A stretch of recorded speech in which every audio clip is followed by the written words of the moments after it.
অভিন্ন কথা বলেন ঠিক না ঠিক? আমরা ঐক্যবদ্ধভাবে যেভাবে জালিমকে বিতাড়িত করেছি, আমরা ঐক্যবদ্ধভাবে ভারতের দালাল হাসিনাকে যেভাবে বিতাড়িত করেছি, মাতৃভূমির নিরাপত্তার প্রশ্নে আমরা সবাই এক এবং অভিন্ন কথা বলেন ঠিক না ঠিক?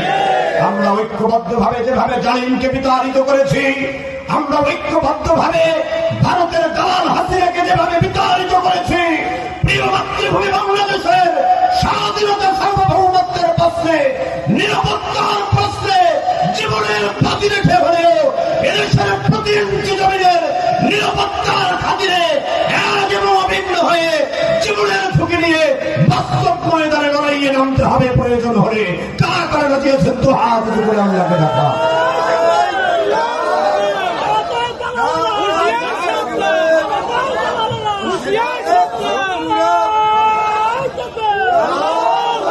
যুবক ভাইরা শোনেন, তরুণ যারা শোনেন, ছাত্র যারা শোনেন, সচেতন কোরআন প্রেমিক জনতা শোনেন। 1204 সালে আমাদের পূর্বপুরুষ ইখতিয়ার উদ্দিন মোহাম্মদ বিন বখতিয়ার খিলজি, 1204 সালে আমাদের পূর্বপুরুষ ইখতিয়ার উদ্দিন মোহাম্মদ বিন বখতিয়ার খিলজি মাত্র 17 জন সৈন্য নিয়ে এই উপমহাদেশে, এই বাংলাদেশে নরেন্দ্র মোদীর পূর্বপুরুষ লক্ষণ সেনের রাম রাজত্বকে কপট দিয়ে এই উপমহাদেশে ইসলামের বিজয়কে উড়িয়েছিল। কথা বলেন ঠিক না ঠিক?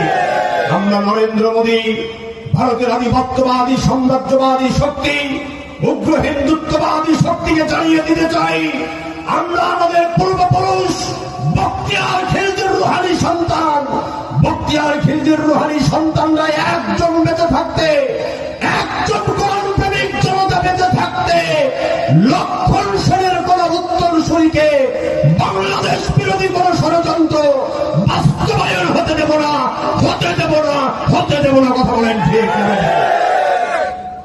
আমাদের ভাইরা, সবার আগে প্রিয় মাতৃভূমি। কথা বলেন ঠিক না?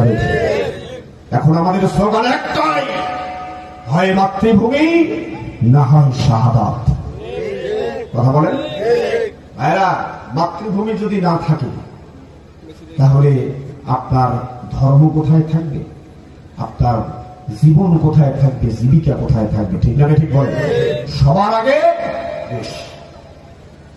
এই সচেতনতা আমার কলিজার টুকরা সন্তান, যুবক ভাই, তরুণ ছাত্র যারা, তাদের মধ্যে এই সচেতনতা তৈরি করতে হবে। আমার ভাইয়েরা গভীর মনোযোগ দেন।